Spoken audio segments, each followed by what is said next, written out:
Hey, what's going on, Patrick? How you doing? I'm good. I'm happy to be here. Hello to my camera. I know you're not supposed to look in, but I'm just staring down the barrel here. Hey, what's going on, y'all? Live from my bedroom here in Berlin. No, this is a beautiful podcasting studio. Don't ruin the illusion. Oh, yeah, of There's course. no bed over here. No, of course there's no bed. There's no blankets that are overlapping each other. How you been, though? I'm good. I'm a little sweaty. I'm happy to be here. I feel like I've been trying to figure out, like, how am I a third culture podcast candidate? I've got some ideas, so I'm excited. We'll see. Oh, bro, you come from you living in Berlin is already, because you're from California, right? Yes, exactly. Okay, so I guess tell us. Well, first of all, before we get into California, if you could just tell the people who you are, what you do out here in Berlin. Yeah, I'm Patrick. We met doing comedy. Even though I'm making a living at it now, it still is really hard for me to say I'm a comedian. I don't know why, but I'm always like, I do comedy. Like, it's like a thing, you know. Yeah. So, but yeah, I guess I'm a comedian. I'm trying to do it professionally. And I'm married to a German, which is why I live here, and I'm from California originally. Is that it? Yeah. Let's take it again. That wasn't good. All right. No, I'm kidding. Let's start from the top, man. Yeah. We'll definitely get into it, 'cause I know you got a lot more than that. But so California, you was born and raised there. What part of California? So I was born in San Francisco, and but I grew up most of my childhood like a little bit north of the city in like a little hippie town out by the coast, and yeah. And I guess what I didn't say, I'm gonna have such a hard time. I'm gonna have to turn towards you. I stop cool, no looking problem. at my camera. As long as it's your good side. Yeah. I'm such a whore for attention. I just see the camera and I'm like, so anyways, yeah, you can go. I got this. Oh shit! I should have known your personality. I would have set the camera differently. Yeah.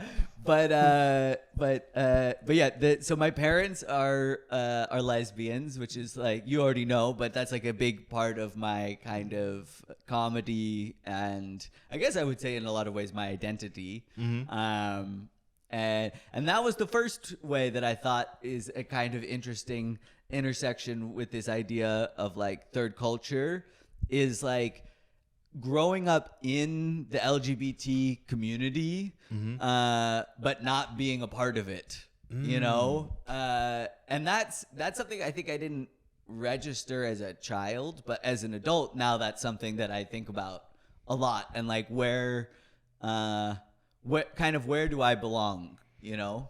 Huh, so you say you're not a part of it, but I mean, both your parents are lesbians, right? So what makes you feel that you was not a part of it, given that you was raised in a household with two lesbians? Well, to be very PC in Berlin and be like, well, as a cis man who self-identifies with he, him pronouns, no, I mean, I don't know, like I'm a fucking dude and I'm straight and so, yeah, I mean, obviously for me, I guess part of what it is maybe I feel like I come from that world and it's very much a part of me, and I do feel like I'm a part of the community, and I feel more that way now than I used to. But even now there's always this like, so I feel, not with everybody, but sometimes with certain when I come into certain queer spaces where they're like, who's this straight dude, you know? Or and this is like a dumb like kind of way into it also, but it's like also with like, you know, they're like queer comedy nights and stuff like that where they're like, yeah, but like you're not queer, and then I'm like, well, but I've been hands down going to Pride since way before any of you. You know what I mean? I was there as a 2-year-old in the stroller in the parade. Like, do I get no credit for all those years? Like, I mean, when does ally turn into part of the community? That is interesting. Wow. Yeah, because I mean, I guess now there's a new I guess I don't know how would you call it, but I guess a stereotype or something maybe of like what a person is who's part of that community. But you are a product of the community. Like you're literally a product of the community, right? Yeah. But yeah. then you're not packaged in a way that people will receive it. So in today's world, so that must be so interesting because like. Yeah, 100%. And it's interesting because it's like I feel like it became more of a big deal like when I was really young. When you're a kid, you're just like we're just like, yeah, whatever, people are gay and lesbian, and like I think my parents explained it to me, but it was just like it didn't mean anything to me. It was just like, these are just people in my life, which is I kind of feel like the way it should be, right? But then as I got older, then it became more of a thing. And then I mean also we're like this similar age, and when we that's something that's fascinating to me is like when we were in high school or like middle school, high school, like that early 2000s era, right, was such a wildly different time in the country, and that's something I feel like that's not talked enough about in the queer community is like how much progress has been made, because it's like, yeah, of course there's still problems and maybe things could be better, but I'm like, I remember I was a weird kid and like I used to secretly watch Fox News for some reason,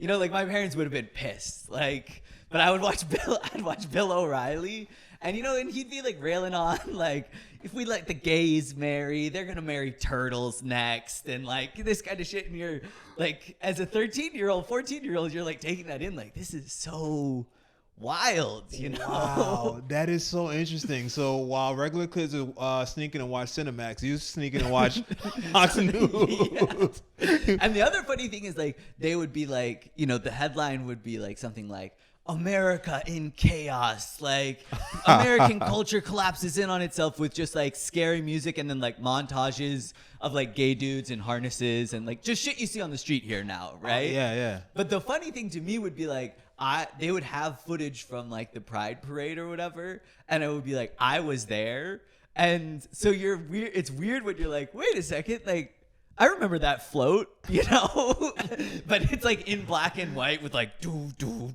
Oh shit! So he's like, it's like, wow, it's in Technicolor. Wow, okay. Yeah. Wow, that is so interesting. Okay, so damn, that's an interesting dynamic right there. Or actually, that puts you into a third culture, so to speak, right? Because I mean, you the culture you come from, the culture in which you existed in was that LGBTQIA or so, or lesbian. Let's be specific. And living in San Francisco, which people don't know, it's a very gay part of California. Yes. And then now you're in a different culture where they're kind of like telling you you're not, but then you are literally from birth, like like the ground foundation. Well, it's funny. There's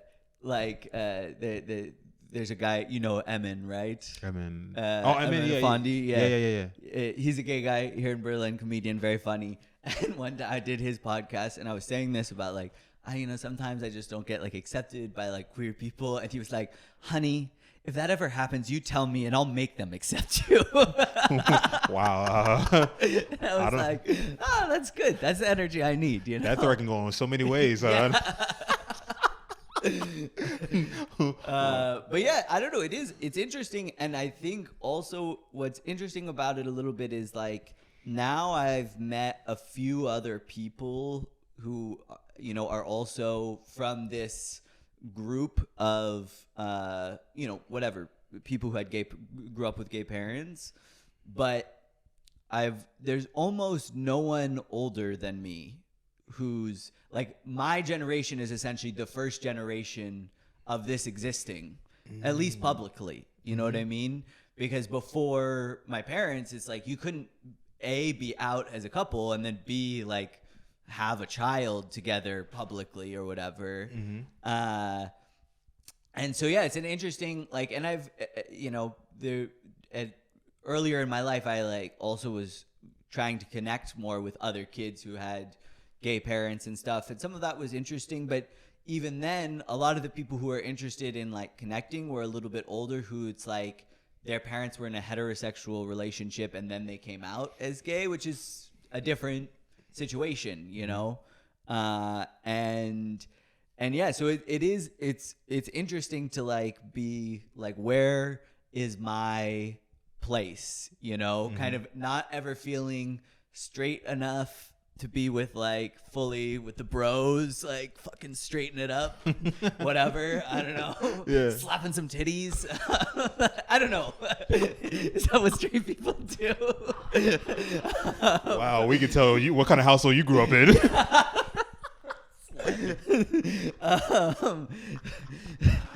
That's hilarious. Slapping titties. Wow. But like, I don't know. So in a lot of ways, yeah, it's like I've never felt straight enough. And for especially like my teen years and my early 20s, I feel like I really was like trying to fit in with that thing. And then kind of realizing, coming back to like where I came from, my roots and this queer community, and then feeling like, but I'm not also, I don't always also feel like fully accepted in that community, or maybe some of that is my own shit of like my own hangups, you know. I have to have that caveat, but it's like, yeah, also then not feeling totally comfortable there, and then being like, okay, so where is my place between these two worlds or whatever? Yeah. Interesting thing you said before about there's a difference between about the slapping the titties. I mean that let's circle back. So that is these hypothetical titties. That's its own podcast episode. Only we have enough time to delve into that. That's a different culture. That's king culture, and that's the next episode. But you said something interesting about the difference between kids that grew up in a household that you know when that kid was born, the parents were in a say like a lesbian or a gay like couple or marriage, and then against kids or versus kids that grew up in a household that or was born in a household where it was a mom and dad, and then somebody came out, and then now it became a same-sex type of a relationship or marriage. What was like the differences you noticed with kids that grew up in that type of environment? I think the biggest difference that I noticed was just that I like what I described to you of like growing up with growing up around a lot of gay couples and a lot of gay people, and so it just kind of being normal, and then this thing of like slowly starting to be like, oh, like that's weird, like thing, versus for them, I think their parents coming out, like that's this kind of cataclysmic event. Not cataclysmic is maybe not the right, but like life changing event where it's like my parents aren't together anymore, which has its own issues, and then B, the reason is that whatever, my dad has come out as gay, or my mom's whatever it is, and so I think that you grapple with what that means to you as a kid, what that means to your relationship with your parent or to the world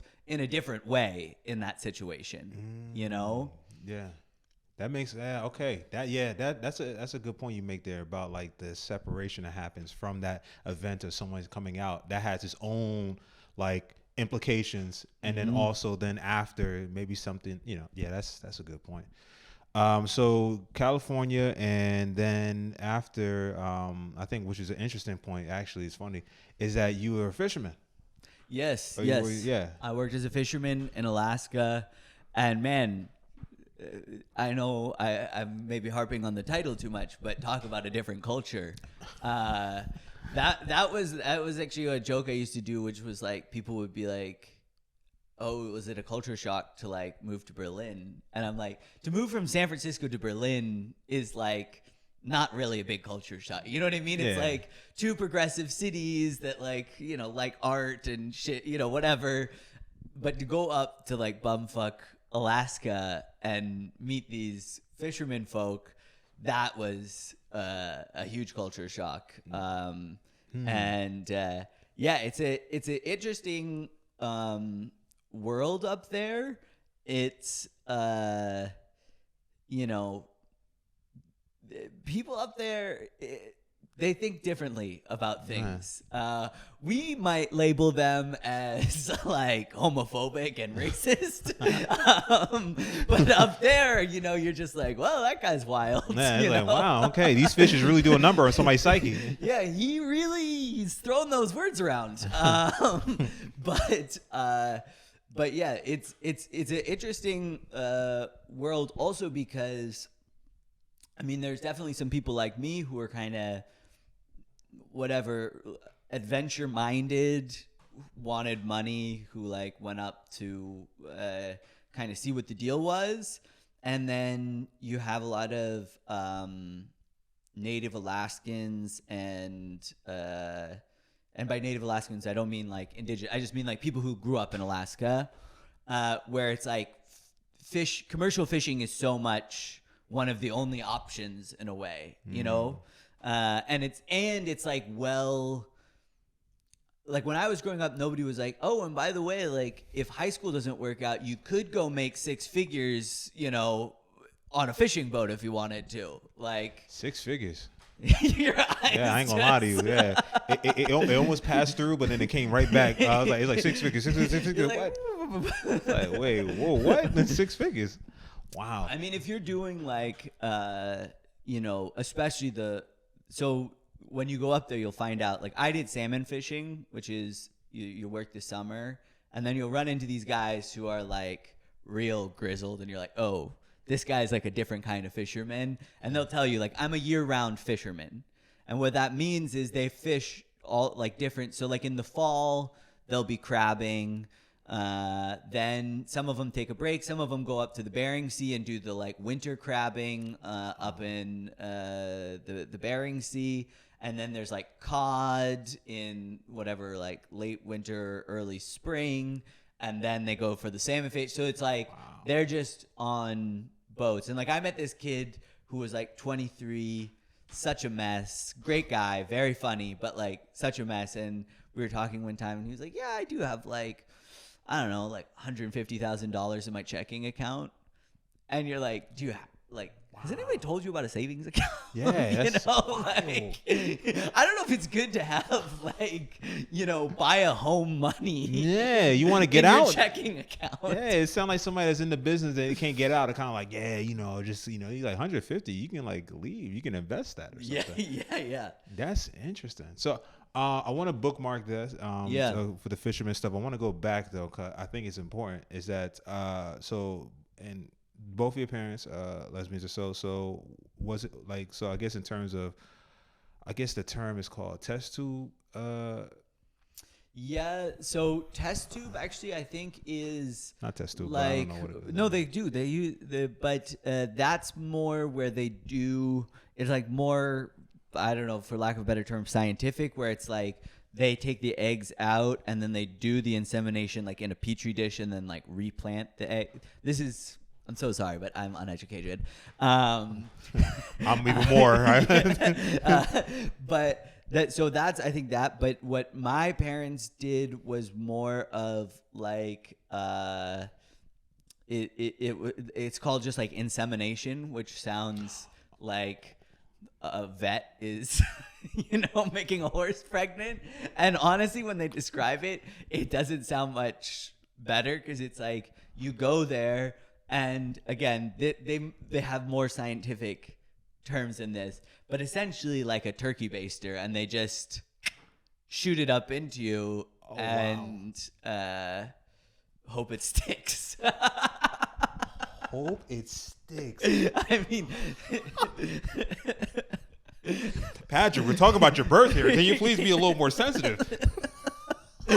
It's funny. It's just wow. I mean, you have jokes about it, right? Yeah. So yeah, for people who are listening, clearly you've you've used this in your material and stuff, but also I think it's important because a lot of people don't know. Like again, I came in thinking like a test tube, but that's different than insemination.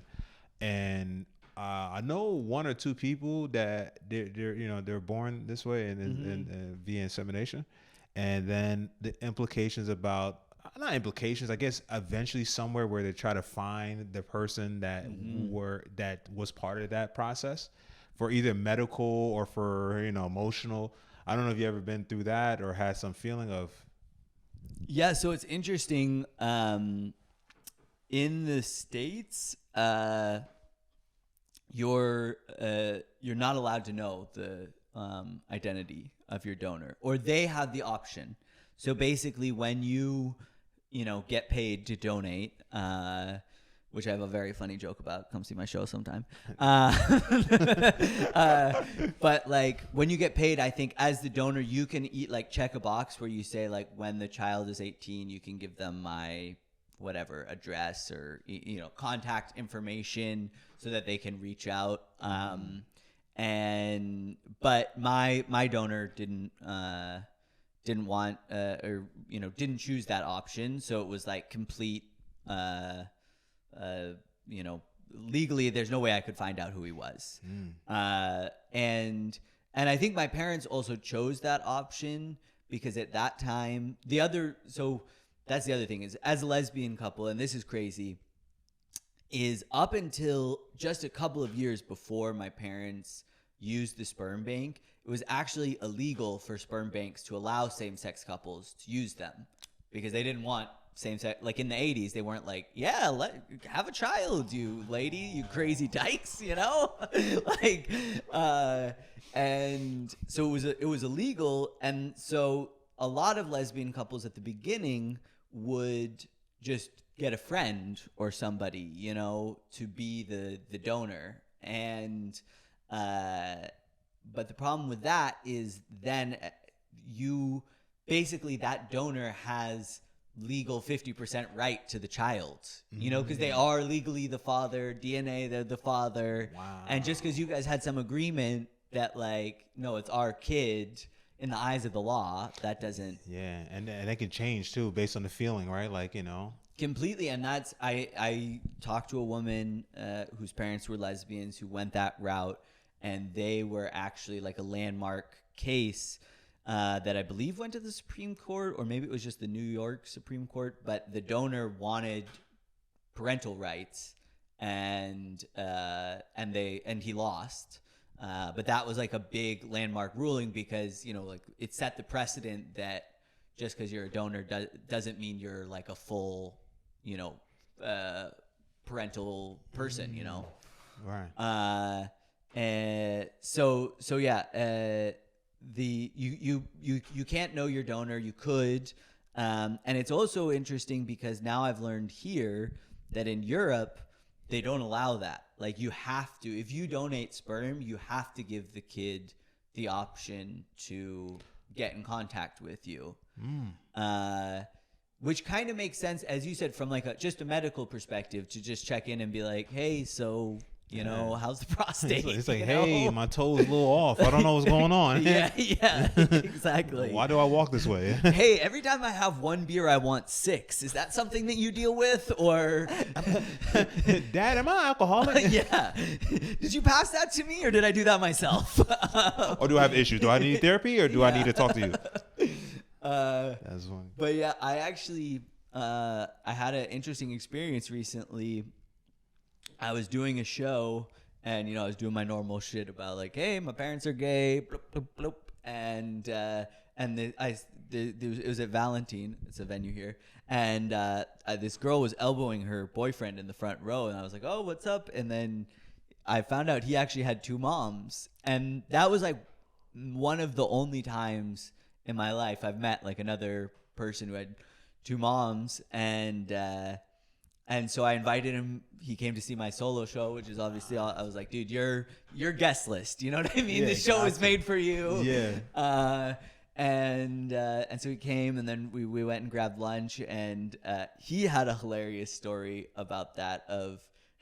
So when he turned 18 and it was like time for him to contact his dad.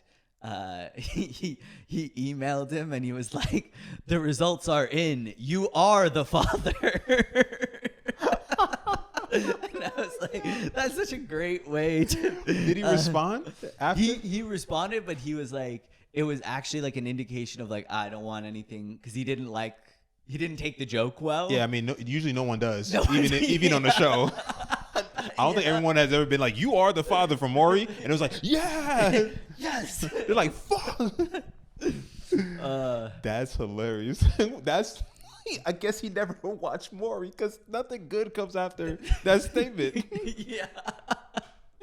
I also just thought like it, because it is a funny situation to be in, to be like, all right, there's this person who's like genetically my dad, but you know, for all intents and purposes is a stranger, you know what I mean? And so then to be like, okay, I'm gonna like to try to think about like, how do I open this conversation, it's kind of like hard to think about it. I'm like, I in that moment I really connected with him, because I was like, I could totally see myself being like, you are the dad. You know? Ooh, awkward situation, but let's see how we can break the ice. Yeah. That's wow.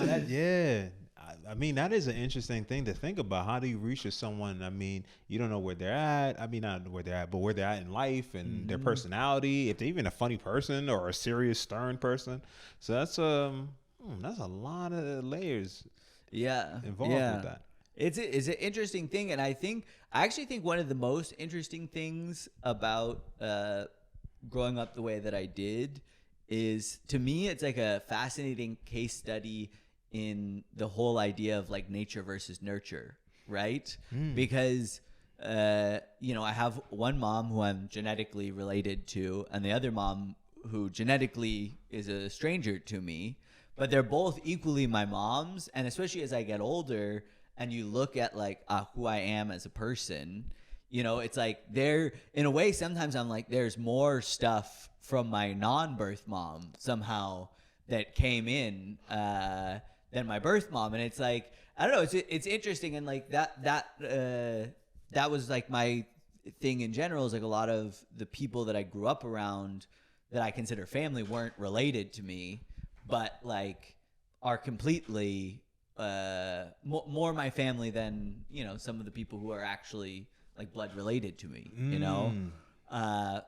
And so I do think it's an interesting thing of like, I think it shaped how I view certain things about like family and like marriage and all these things, because I'm like, when people are like, this is my blood, I'm like, that doesn't mean so much to me. Like, you know, who loved you? Like, that's a fact.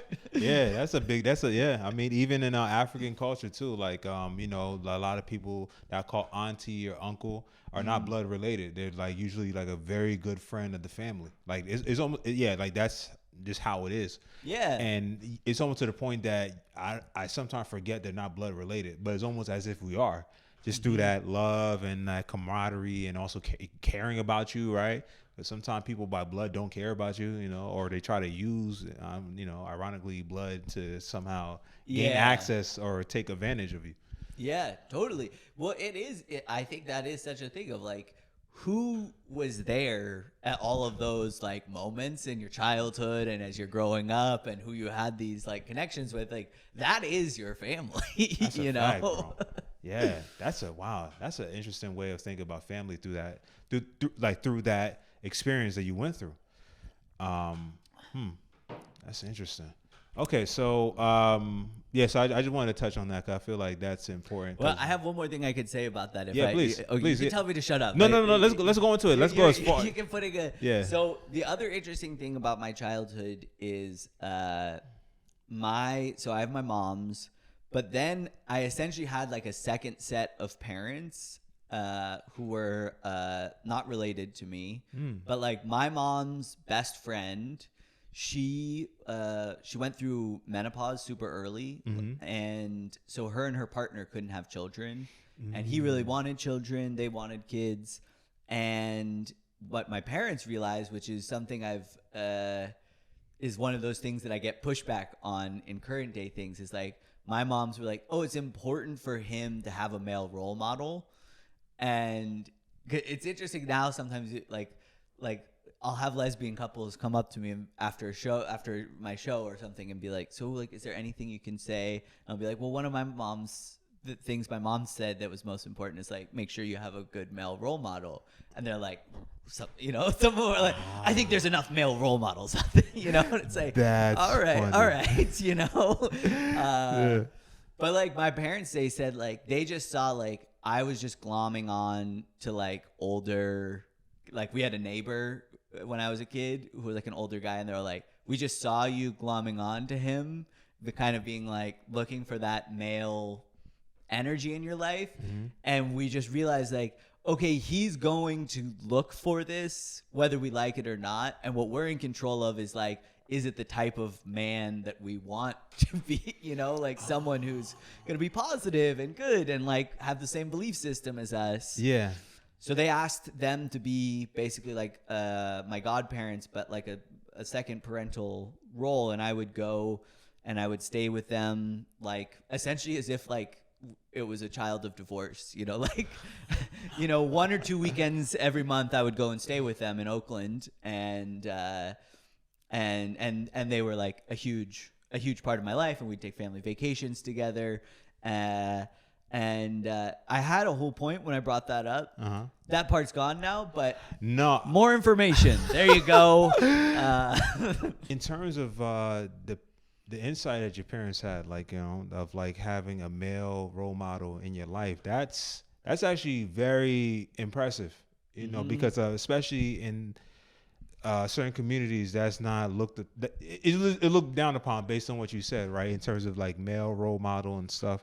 Totally. And where do you think they got that from? I mean, they just noticed that you were kind of attaching yourself to this older neighbor. Yeah, I think I mean, I don't know. Actually, I should probably ask them more about it. But I think what I love and respect so much about my mom's, and I think also informed a large part of like how I see or feel about the like community or whatever, is they're like, it's a big part of them, but it's not like their identity. You know what I mean? Like there's so many things before they're a lesbian. And so I think for them, like with something like that, I think they just,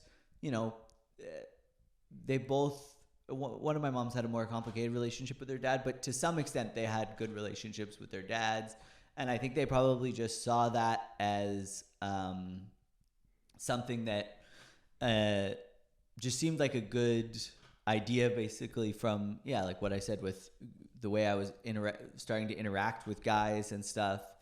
But I do think it is I respect them a lot for it, because also like I think about if I were a parent, that like I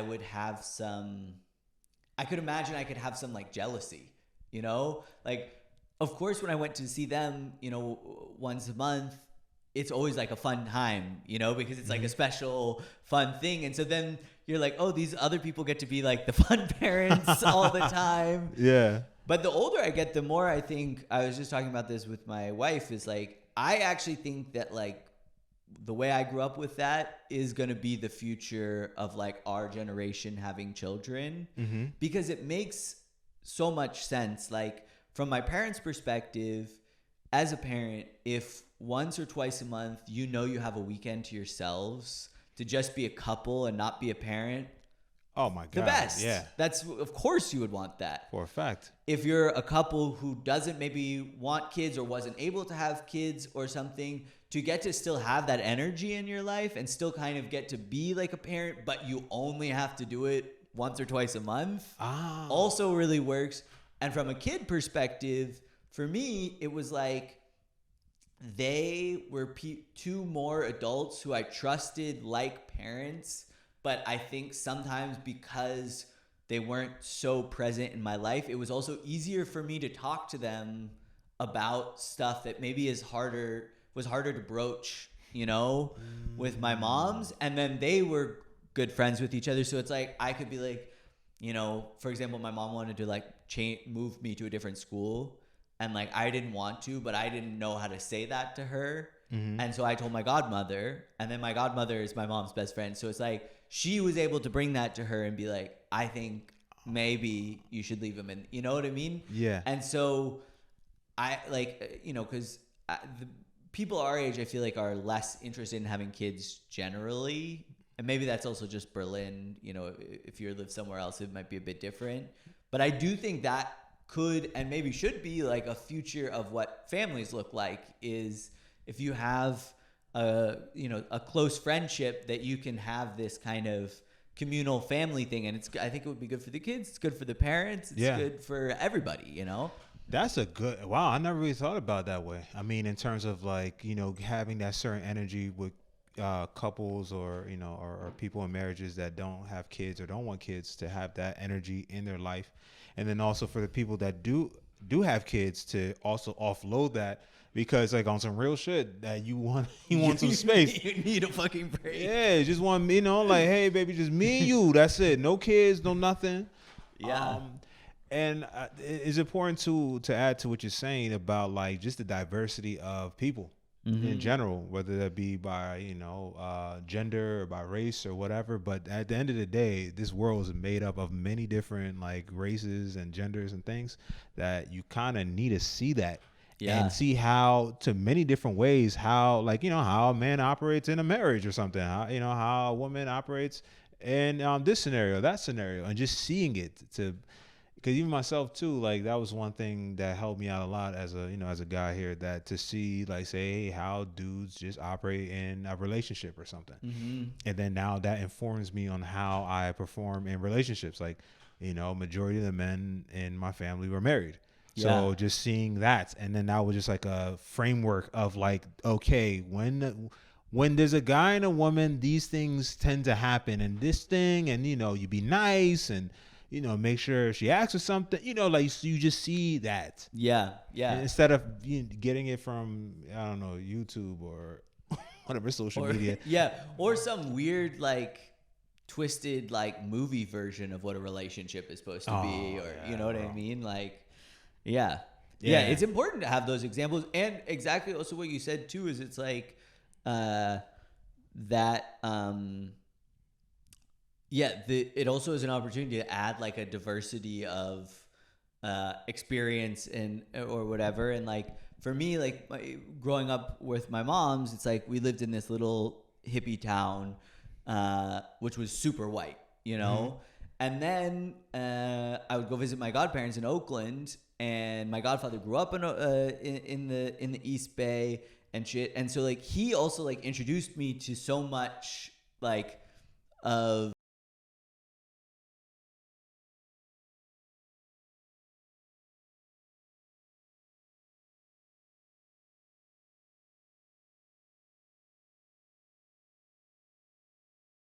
because he came from that environment and shit. Like he really exposed me to all that stuff that like was not shit that my mom were into, or I was gonna be around or exposed to if it weren't for the fact that I was getting to go over there. You know?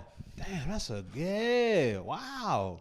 I mean, and that probably like made, you know, just influence your life more, and then, you know, you're able to connect to people better. Like when you correct me about DMX and naming the wrong song, you know, you would not have that unless you watched James Brown live in Oakland.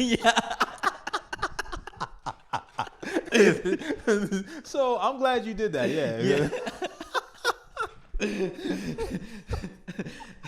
Like, when I showed up that night, did I think I was going to be flexing about DMX facts? No, I did not.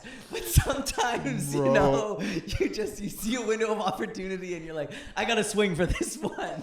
You have to do it. I mean, you know, not too often does a white man checks a black dude on black facts. And you're right. Yeah. And not just any black facts. I feel like DMX black facts. DMX black facts. It was one where I was like, oh shit, you actually right. Yeah, I have no defense. Me and you both know, if anything, I'll be more stupid if I denied it. So I'm caught here in the act. Fuck. Yeah, that was hilarious. That shit really affected my joke. I say it different now. So thank you. Yeah. I'm probably looking stupid saying that joke. People are like, what, his best song? What the fuck? Yeah. Oh shit, that was hilarious last night. That was I changed my whole joke because of that. But damn, bro, you grew up very different, but like, you know, had a lot of different experiences that I'm pretty sure is showing up in your life now. And just still thinking about it, like your parents having that foresight, because again, certain communities may not want something to come in or influence it, so they're just being open to influences of other cultures. Let's just say I think it's very important. Ironically, it's when you try to when you try to exclude certain cultures from integrating, or let's say mixing, or having some type of small or like light influence, it can become one that's very rigid, or very like kind of like insular. Yeah, totally. I mean, I just feel like the way for everybody to be the most happy and the most fulfilled is, I mean, the ideals of the LGBT community is like inclusion, love of each other, acceptance. And I understand where sometimes if you've suffered a certain amount, that you stop feeling that towards certain groups of people. But at the same time, I do feel like it's like we gotta all coexist, and that can also be like, hey, calling on people to do better and be think differently or see different perspectives. But it's like I do feel like it all has to come together in some sort of weird melting pot type of thing. Yeah, that's a good point, man. Yeah, damn, that's, I mean, so many layers into that. But I do want to go back to now. Now we last bookmark was the Fisherman stuff, because I think that's also too an interesting dynamic. You grew up in this household, two lesbian couple, godparents took you to Miles Davis Live, all this other stuff, and then now you became a fisherman in Alaska. Was it in Alaska? Alaska, yeah. Yeah, and I mean, fishermen, they rough. I mean, the fish ain't soft. You gotta really, No, it is. Yeah, it's hardest thing I've ever done. Those guys are hands down like the toughest dudes. Like that I've met. I mean, I'm sure there are other tough dudes, but it's like. Yeah, those guys are crazy. And what's interesting about it is it's like, so what basically there's the people like me who go up and adventure. There's people who are these year-round fishermen. But what's really cool is like there is like these multi-generational fishing families, where it's like the great-granddad was out there on like the fishing boats where it was like they were still using sails, and like, they had like terrible equipment, and also in those days like dudes died all the time. It's like people always ask when they find out that you're a fisherman, they're like, oh, is it dangerous? Because they think of Deadliest Catch, right? And like what we're doing is not Deadliest Catch at all. Like that's way out in the Bering Ocean in the winter, and we're salmon fishing. You're basically fishing near the mouth of the river, and it's the summertime.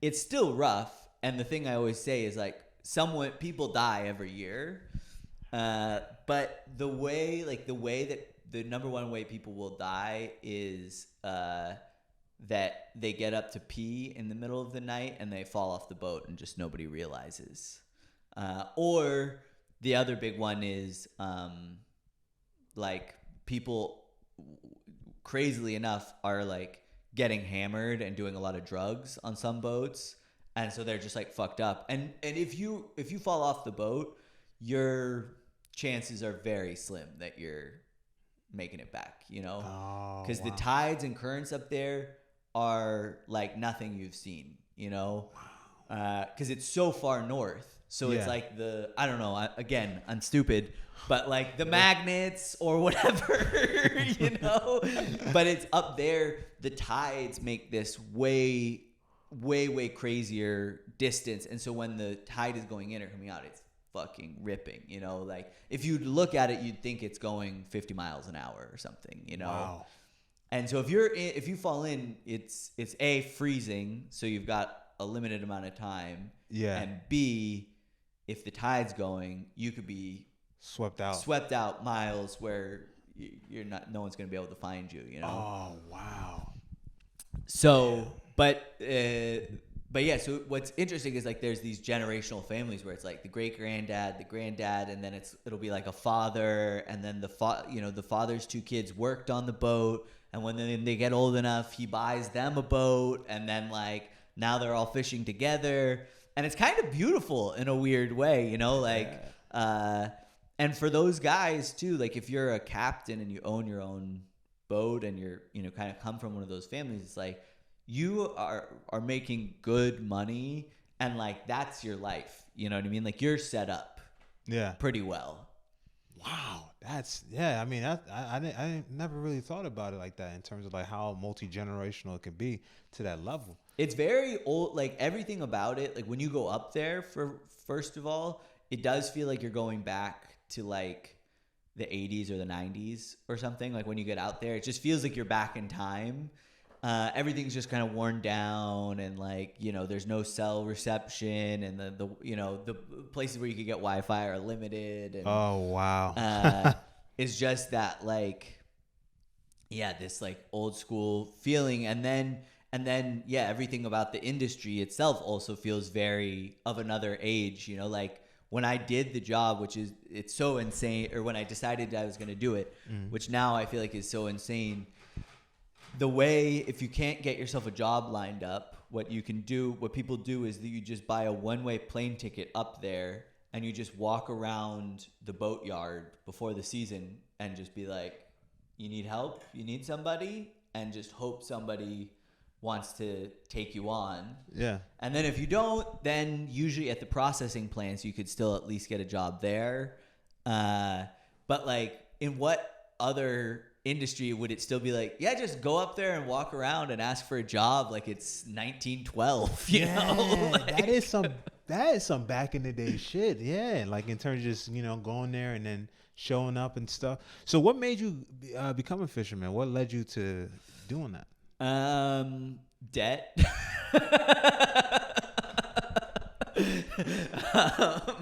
I was like, I need a lump sum of cash as fast as possible.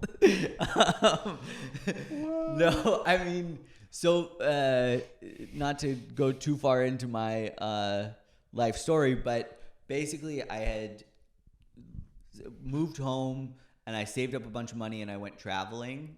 And when I was traveling, I met my now wife. And because we met, we were just having this like amazing time. And so I just skipped my flight home, and I was like, oh, I'll just stay down here. And so then I started just charging things to my credit card. And the worst possible game where you're like, you still have a little bit of liquid, but you're like saving that to make the minimum payments on the card. You know, you're like, ooh, I can't do cash. I could do credit. We playing that game. So yeah, basically when I came back, I had like a massive amount of credit card debt, and it was super random. I was at a wedding, and after the wedding, I was asking this guy if he wanted to go smoke a joint, and we got to talking, and he was doing the fishing thing.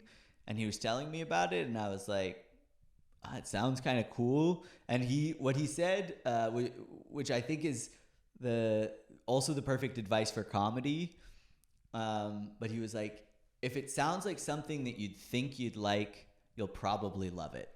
And I kind of feel like it's the same thing where it's like, if you're like, oh, fuck, like, I don't know, I want to do an open mic, but I don't know. It's like, dude, you just do it. You know what I mean? Oh, yeah. And so then he helped me out with kind of just like navigating what I needed to do. And so then I got myself a job up there, and then that changed the whole course of my life, basically. Wow. I mean, obviously, in terms of the money, you said 6 figures you can make up there. Yeah, I mean, as a deckhand, you can't make 6 figures, but if you own a boat, yeah, as a deckhand, what's crazy about being a fisherman is that like you don't know how much money you're gonna make, right? So, because you earn a percentage of what the boat makes. So, as a deckhand, you'll make somewhere between 6 to 10% of the boat's profit. And what the boat's profit is going to be is based off of A, how many fish you catch, and B, what the price is that the processor gives you at the end of the season. So the whole time you're fishing, you don't know how much money you're gonna make. Like you can start to guess, like, oh, it'll probably be somewhere between here and here. But that was the thing that would always kill me before a season. Is you're like, all right, is this gonna be the year that like no fish show up or the price falls out and I make, I only make a few $1,000s, and the thing is, like when you tell people like the range of like what you could make, people are like, that's so crazy, like in 2 months, blah blah blah, and I'm like, it is, but you have to like be up there because it doesn't feel like 2 months while you're living it. It feels like you've been up there for like 6 months, or the time is crazy, and it's so hard where it's like, it's crazy to say like, oh, if I only made $8,000, it wouldn't have been worth it. But it's really like that, where you're like, oh, the pain and suffering, not worth it for $8,000. I can make $8,000 working at a bar. You know what I mean? Like, wow. Well, I mean, what was so hard about it? Like in terms of the hardest thing is the sleep. So the season basically, it goes like a bell curve. So like the salmon starts slowly coming, and then it gets into this like crazy fever pitch for like a week or 2 weeks, and then it kind of starts to slow down. But for that 2 to 3 weeks, you can be sleeping somewhere between, sometimes it can be as little as like an hour a day. Sometimes it's 2 hours or 4 hours, but usually it's not consecutive because the fishing is, your fishing times are determined by a biologist who's monitoring the fish escapement. And so if you're fishing for 2 8-hour periods a day, that means like you get up, you drive out there, you fish for 8 hours. Then on the way back, you have like get everything ready. You go deliver. That takes another hour. Then you clean the boat. You go anchor up. You have enough time for like an hour or two nap before you have to get up for the next fishing period. So it's just, the sleep deprivation is for sure the worst. And then it is physically hard work as well. Like more just repetitive stress. Like because your job is essentially the fish get all tangled in the net and they're super slippery, and you have to like get them out of the net and get your fingers in the mesh and everything. And so like the last season it took me about a full year to regain feeling in my fingers. What? So it just felt like I had pins and needles, and like if I did this, like that, like it would just feel like, like if you sat on your hand, it was asleep for about a year. And that last season was also super crazy and intense. But that was also kind of was like a thing for me of like, all right, like I gotta maybe think about stopping this shit. And I sucked my hand into the anchor winch that season, and I got really lucky and nothing happened. But like guys lose their hands doing that, And so it was like, that was also my first real close call where I was like, oh, I almost changed my life forever. Because you're just kind of like, oh, nothing's happened. We'll work on a safe boat, like we're a drug and alcohol free boat, which is what you want if you're only sleeping a couple hours a day, Yeah. Oh, shit. Yeah. Damn, you almost lost your hand. Yeah, that shit was intense. And the anchor winch, that's like basically. So like at the front of the boat, there's like this thing that's on a hydraulic pump that has like the chain with the anchor on it, so that when you're pulling the anchor up, you just have like there's like a little lever, and it wraps the chain around this thing.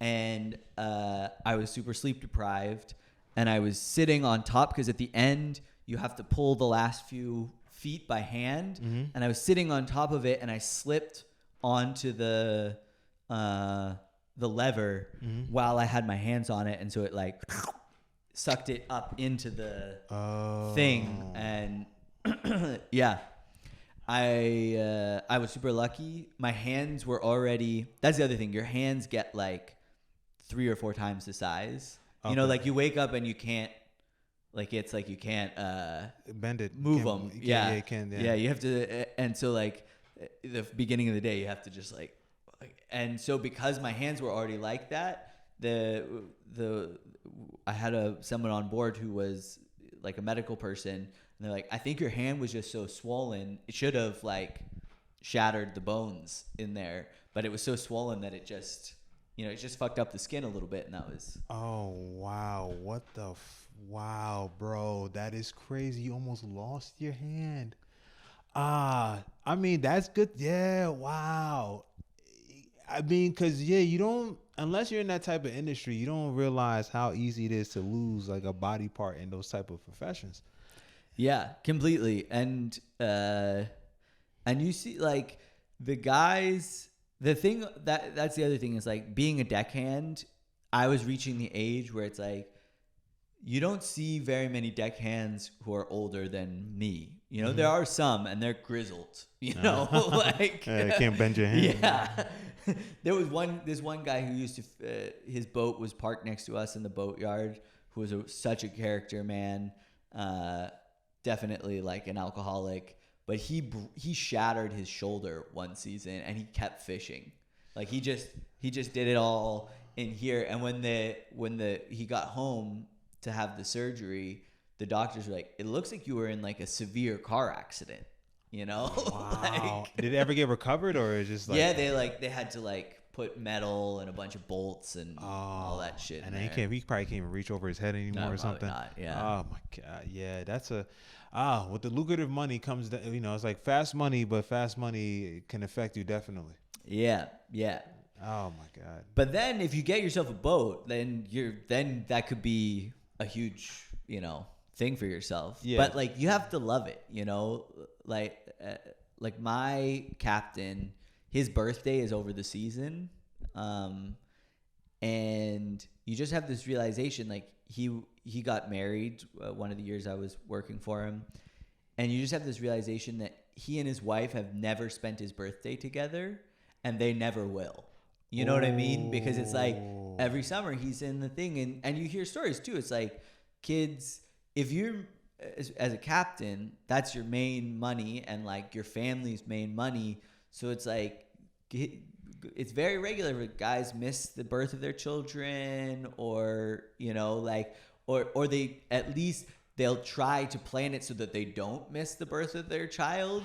But like, imagine if you have like a 1-year-old and you're missing 2 months of your 1-year-old's life. That's like a lifetime. That's like a lifetime. It's crazy. So there's opportunity there, but it's a hard life, and also it's from my perspective, I was like, aren't you guys like worried that everything's gonna collapse? Yeah. I mean, the relationship, everything, Yeah, well, and just like the oceans and like their health and stuff, like what happens if the salmon stop? Yeah, that's coming, true. Here's an interesting question. Do you think because they rely on salmon so much for their income that they believe in global warming? Or like, do they have like more of a nuanced view on like how the ocean's changing or the world is changing? You'd hope. No, I mean, if I'm being honest, there's a lot of like fisherman science. Mm-hmm. For example, they'll throw like tinfoil into the ocean like it's a trash can, because they're like, well, the aluminum on our boats gets degraded by the salt water, so it must just dissolve it. And it's like, well, that's not really how it works. But so there, I think for some population of the fishermen, they are concerned and aware of it, and they want to be stewards of the ocean. I think others are kind of like, fuck these dumb scientists who are stopping us from making our money and blah blah blah blah, kind of thing. But yeah, I thought they would be more on top of or more worried about that fact. But also randomly, like the fishery where I worked, it's called Bristol Bay, which is a crazy place. Like at something, I'm getting the number not quite right, but something like 60% or maybe 70% of the world's wild caught salmon comes from this one bay. Yeah, wow. It's insane. And it's one of the only places in commercial fishing that's like thriving, because like in a lot of, for crabbing and a lot of these ones, the fish are disappearing, and it's a problem. And also with salmon fisheries further south, salmon have disappeared, and some of those fisheries have just closed completely.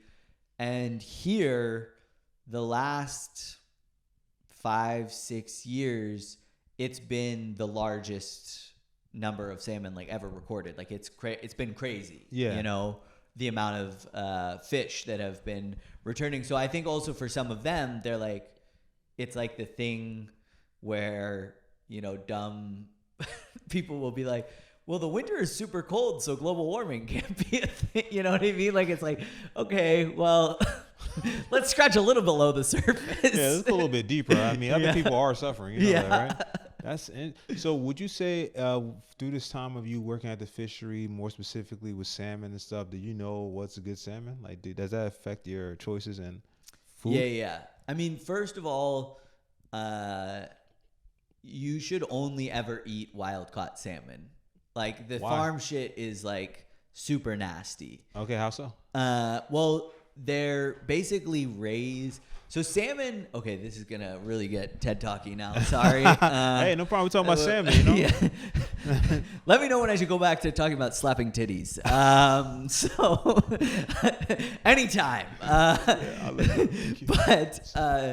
But salmon are such a badass, interesting animal because they're one of the only fish who they grow up in freshwater in like the stream and the lakes or whatever, and then they go out into the ocean and they live out there for 2 to 4 years out in the ocean, and they travel like massive distances, and people actually don't really even know. Like we have some data of kind of like where they go, but it's like we don't even totally understand that from my understanding, you know? And so then basically right before they're going to die, they come back to go up the river again to the same, they can somehow smell the river, the scent of the river that they specifically were born in, and go back to that same exact river. And that's the point where we catch them, you know, is when they're coming back to spawn. And then they spawn and make the next generation of salmon, and, you know, the cycle goes on. So that's like what a normal salmon's life is.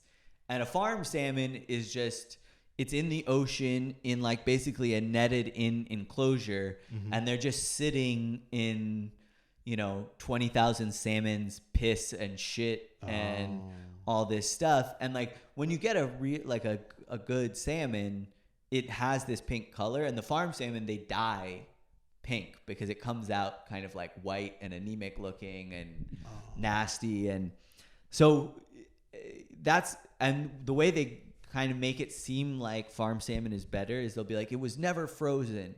And actually a frozen salmon, a frozen fillet from Bristol Bay that was like kept frozen and then you thaw is going to be so much tastier and so much fresher and better than any like never frozen salmon you got from one of these fish farms.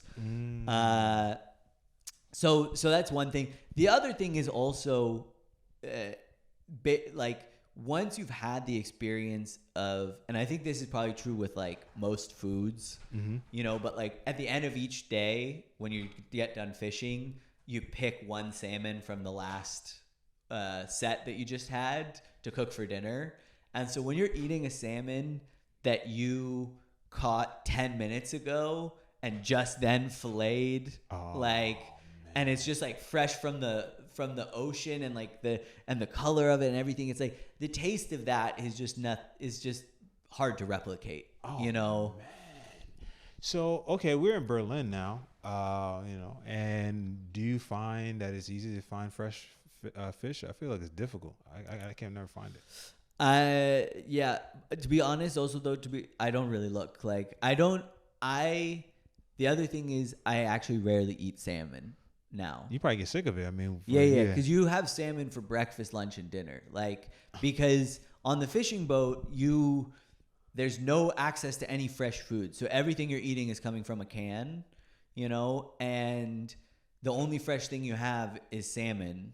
And it's like fucking protein. Like your body starts like when you're working, you know, 10 or like 20 hours a day, your body wants that fucking shit, you know, like all that that protein, whatever. So you're eating it all the time, and the combination of the fact that it's so much like fresher and tastier with the fact that you eat it morning, noon, and night.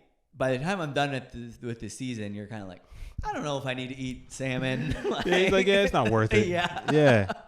Wow, man, and that's such a man. That, I mean, you must have felt like an outsider a little bit. I'm assuming just from the background, two lesbian, you know, not two lesbian, a lesbian couple, and then in this world where it's, you know, it's rough, and obviously with those rough hands-on places, a lot of profanity, a lot of like, you know, innuendos that are inappropriate. Yeah, yeah. Oh, completely. As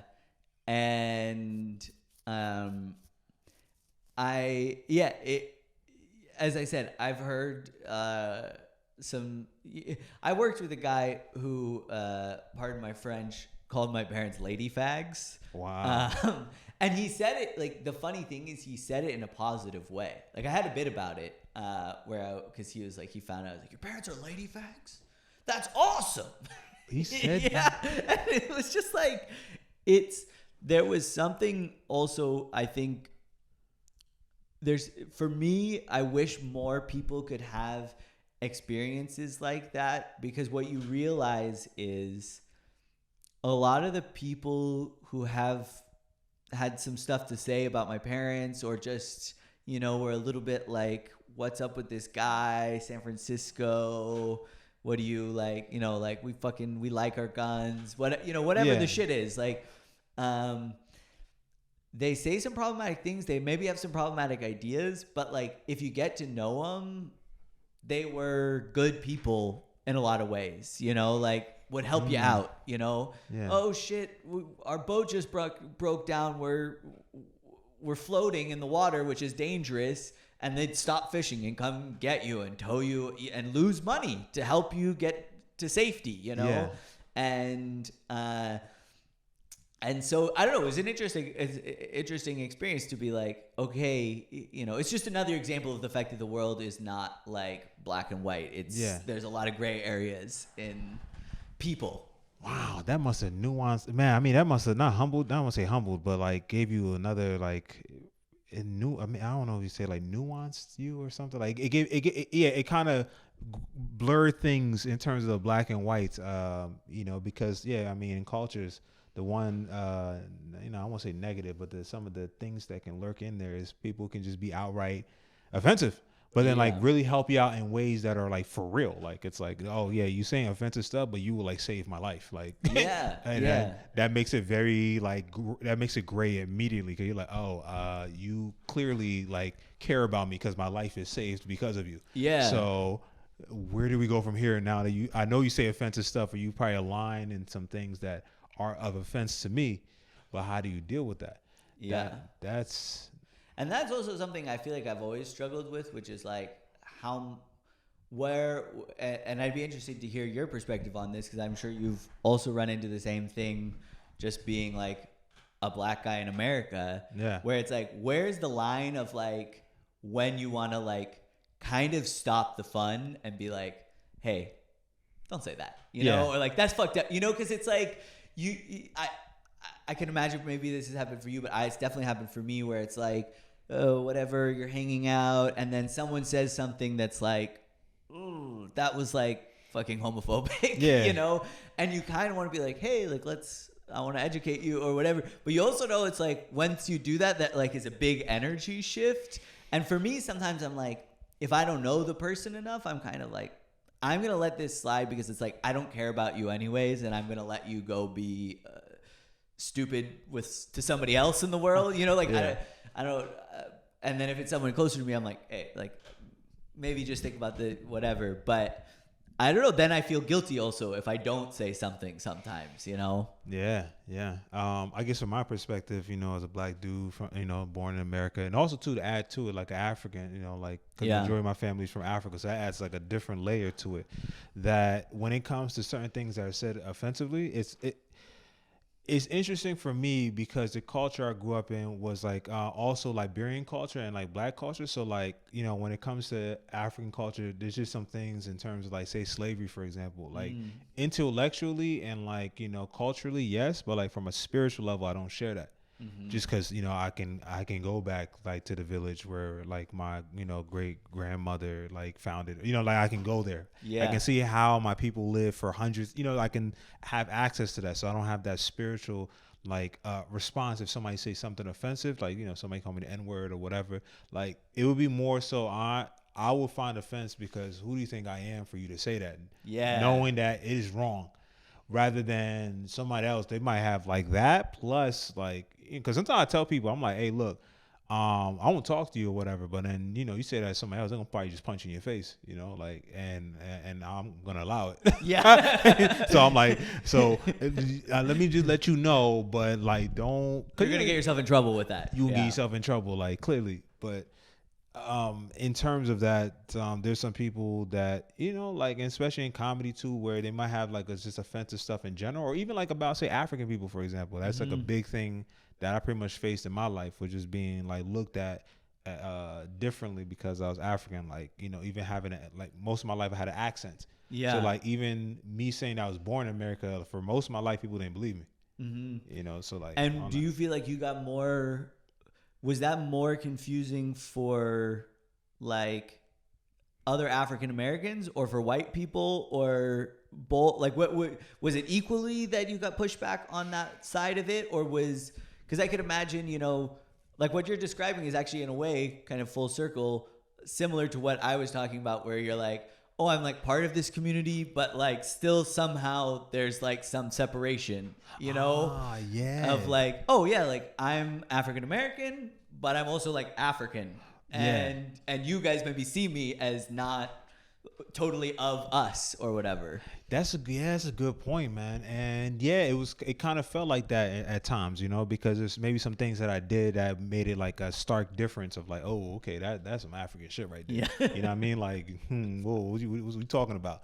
Or even certain words I would say or tonations or what have you. You'd be like, okay, that's, you know, even my name, right? Nya, like the minute it said Nya, they'd be like, what kind of name? So it started like immediately, like the minute you knew my name, it already told the story of like, all right, you different. Like, what is that? Where did that come from? Well, you know, ooh. And now we're really getting to why you're so funny. You get into the trauma. if you're like, every time I introduce myself, people are like, what the fuck is that? And then you're like, all right, so I'm going to have to come up with some jokes. Yeah, I gotta manage this or something. And like my jokes got to be good because that's a very jarring name, you know, just the sound and shit.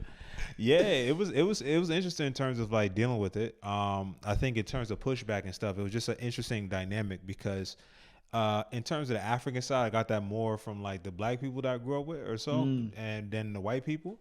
So like, but then at the same time, me growing up in a predominantly, it was actually mixed in terms of the neighborhood I grew up in. It was more, I'd say more, most of the people I hang out with was like more black or so, but also had like white friends growing up and stuff and hanging out. And it was like it was like a true third culture type of thing because it's like literally trying to navigate it. Because then when people be like, oh, you know, white people blah, blah, blah, blah, it was like, yo, white people don't call me African booty scratcher. So I don't even know how to feel, to be honest. Like I actually feel a little like, you know, I don't know how to feel, to, you know, but then something might come up to where they do it. Then I feel as a black person, but then as an African. So it's like an interesting to navigate through most of my life or so in terms of like the pushback, because each side had I felt the positives and negatives. So it wasn't like one-sided for a long time. Like anyone who grows up in a group, you're gonna side on your group a little bit more. But for me, it was just more like it was gray. Either side, I was getting it from either side. Yeah, you know, the positives and negatives. So yeah, that's a good question actually. Yeah. It's interesting. Also, because like like it's weird being comedy friends because like you know intimate details about each other's lives, but all through bits. You know what I mean? You're like I kind of know your story, but like the comedic version. Yeah, it's like, hey, look at these jokes, and it's like, like here's a punchline. Don't worry about the premise and the. Yeah, or like, I mean, you have this funny joke about your name, and then for the first time, I'm like, oh yeah, and that was probably like rough. Yeah. Oh, bro, I try to come up with fake names and everything. Bro, it got bad. Like I was trying to name myself different like names that were common until one of my cousins or they're like.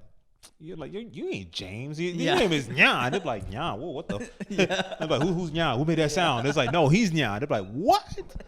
You're not James? What? I thought you were James. Why would you lie? I'm like, fuck. Now I gotta share my insecurities. Yeah. Also, there's like not a good like cover up for that. Like no what do you be like? No, like Nya's like. I don't know. Yeah, they're like, you mean like, like, making jokes immediately. It's such an easy, low bar, like, way to make jokes or whatever. Yeah. So, like, that even made it even more worse. I would rather have a complicated African name just so it makes it difficult. You have to think about a joke rather than having, like, a sound. Yeah. One syllable, one sound. You can add that. Somebody can literally... Man, the amount of jokes I used to get, it's like a slam dunk. Yeah. You know what I mean? It was just like, why not? It's right there. Like, like, that's a fucking sound that's so weird. Like, see? Like, you can make it with like accent. A motorcycle, like, you can, Arnold's like, no, like, whatever you want to do, So many places you could take. So many places, bro. I got it from everybody, even people that was considered like nerds and shit like that. They're like, you're like, nah, wow, I sound like a Japanese anime character now. Yeah. How the fuck did I get here? Oh, man. Yo. That shit, man. Oh, what a fucking life. But man, I don't want to turn this into my podcast, but can I ask, like, when did your parents come over? When did your family come over? Because you were born in the States, right? Yeah, I was born in the States. Yeah. But how old were your parents when they?